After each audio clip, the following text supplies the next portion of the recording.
सातबाराच्या उतार्यावर शासनाने संपादित केलेल्या क्षेत्राची नोंद आहे आणि आपल्याला दिवाणी स्वरूपाचा दावा दाखल करायचा आहे, तर आपल्याला शासनाला पक्षकार करावे लागेल का? नमस्कार, मी आपला वकील मित्र ॲडव्होकेट कैलास नाईक. कायद्याचे म्हणजेच तुमच्या फायद्याचे बोलूया तुमच्या हक्काच्या कोर्ट कचेरी या यूट्यूब चॅनलवर.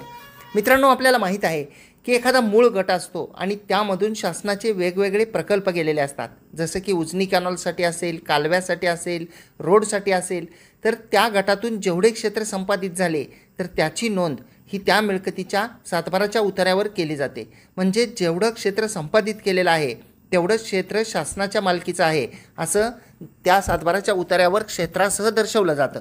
म्हणजे शासन तेवढ्या क्षेत्राचे मालक आहेत.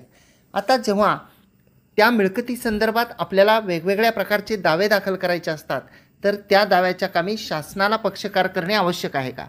आता जर का शासनाने संपादित केलेले क्षेत्र आपल्याला मान्य असेल आणि आपण जर वाटपाचा दावा दाखल करत असाल, शासनाने संपादित केलेल्या क्षेत्राच्या दिशा चतुर्सीमा यासहची सर्व कागदपत्रे असतील आणि ते क्षेत्र वगळून ते क्षेत्र सोडून जर आपण दावा दाखल करणार असाल आणि शासनाच्या संपादन केलेल्या क्षेत्राच्या मालकीबाबत, शासनाच्या कब्जाबाबत जर आपली तक्रार नसेल किंवा आपली काही हरकत नसेल, तर शासनाला पक्षकार करण्याची आवश्यकता नाही. आपण दाव्यामध्ये तसे लिहू शकता की या सातबाराच्या उतार्यावर अमुक एवढं क्षेत्र हे संपादित क्षेत्र आहे, ते शासनाच्या मालकीचं आहे आणि शासनानं ते संपादित केलं असल्याचं आम्हाला मान्य व कबूल आहे. आणि दाव्यामध्ये सुद्धा ते क्षेत्र वगळून जे उर्वरित क्षेत्र आहे त्या उर्वरित क्षेत्राबद्दल आपण वाटपाचा दावा दाखल करू शकतो. आता जर का आपल्याला मोजणीसाठी दावा दाखल करायचा असेल तर मात्र गोष्ट वेगळी आहे. कारण जेव्हा एखाद्या मिळकतीची मोजणी करायची असते तर त्या मोजणीमध्ये त्या मिळकतीच्या सर्व सहिस्सेदारांना पक्षकार म्हणून सामील करणं गरजेचं असतं.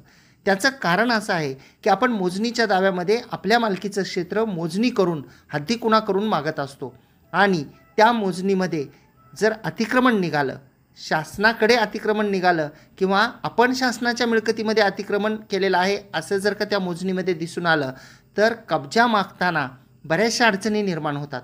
त्यामुळं जेव्हा मोजणीचा दावा जर आपण करत असाल आणि आपल्या मूळ गटाच्या सातबाराच्या उतार्यावर शासनाचे काही क्षेत्र असेल, शासनाचं नाव असेल, तर शासनाला सुद्धा पक्षकार करून सिनियर डिव्हिजन कोर्टामध्ये आपण मोजणीसाठी दावा दाखल करू शकतो. परंतु जर आपण शासनाला वगळून जर दावा दाखल केला तर मोजणीच्या वेळी अडचणी येऊ शकतात आणि आपण केलेला जो दावा आहे त्यामध्ये पुढे गुंतागुंत होऊ शकते. त्यामुळे आपण जर मोजणीचा दावा करणार असाल, भले एखाद्या पोटहिश्श्याच्या मिळकतीवर शासनाचं नाव असो, आपण त्या गटाची मोजणी करीत असताना, त्यातील पोटहिश्श्याची मोजणी करीत असताना आणि पोटहिश्श्याची मोजणी करून आपलं क्षेत्र वेगळं करून मागत असताना किंवा वेगळं दर्शवावं अशी मागणी करीत असताना आपण त्या सातबाराच्या उतार्यावरील किंवा सातबाराचे जर पोटहिश्शे झालेले असतील तर त्या सर्वांना पक्षकार तर करावंच.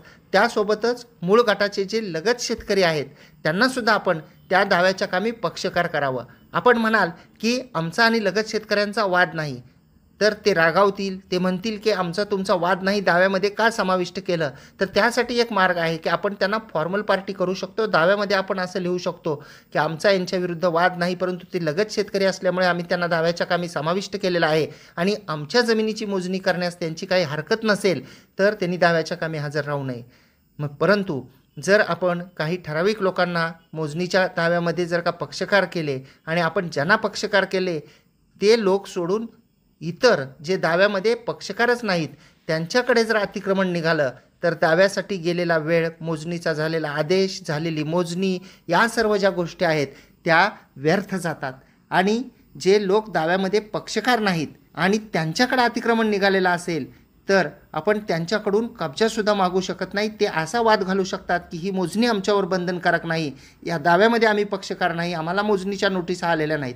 त्यामुळं जेव्हा आपण मोजणीचा दावा कराल तर ही गोष्ट नक्की लक्षात ठेवा की गटातले सर्व धारक आणि पोटहिश्शे झालेले असतील सातबारा उतार्याचे, तर सर्व पोटहिश्श्याचे जे जे धारक आहेत त्यांना व लगत शेतकऱ्यांना आपण पक्षकार म्हणून समाविष्ट करून मगच मोजणीचा दावा दाखल करा. अपेक्षा करतो की ही माहिती आपल्याला आवडली असेल, समजली असेल. जर आपल्याला ही माहिती आवडत असेल तर या व्हिडिओला एक लाईक करा. कोर्ट कचेरीच्या यूट्यूब चॅनलवर आपण हा व्हिडिओ पाहत असाल आणि अद्याप जर का आपण कोर्ट कचेरी यूट्यूब चॅनलला सबस्क्राईब केलेलं नसेल तर सबस्क्राईब जरूर करा. बाजूचं बेल आयकॉनचं बटन दाबा म्हणजे व्हिडिओचे नोटिफिकेशन आपल्याला येतील. हा व्हिडिओ पाहत असताना व्हिडिओच्या खाली आपल्याला आपण लाईक केल्यानंतर हाईप नावाचं जर कलरचं बटन दिसलं तर त्यालाही क्लिक करा. त्यासाठी आपल्याला कोणतेही पैसे द्यावे लागत नाहीत. ते बटन क्लिक केल्यानंतर व्हिडिओ जास्तीत जास्त लोकांपर्यंत पोहोचतो. आणि आपण जर हा व्हिडिओ फेसबुक आणि इंस्टाग्रामवर पाहत असाल आणि अद्याप जर का आपण फॉलो केलेलं नसेल आमच्या फेसबुक आणि इंस्टाग्राम प्रोफाईल आणि पेजेसला, तर फॉलो जरूर करा आणि त्या ठिकाणी सुद्धा व्हिडिओला लाईक आणि शेअर करा म्हणजे ही माहिती सर्वांपर्यंत पोहोचेल. धन्यवाद.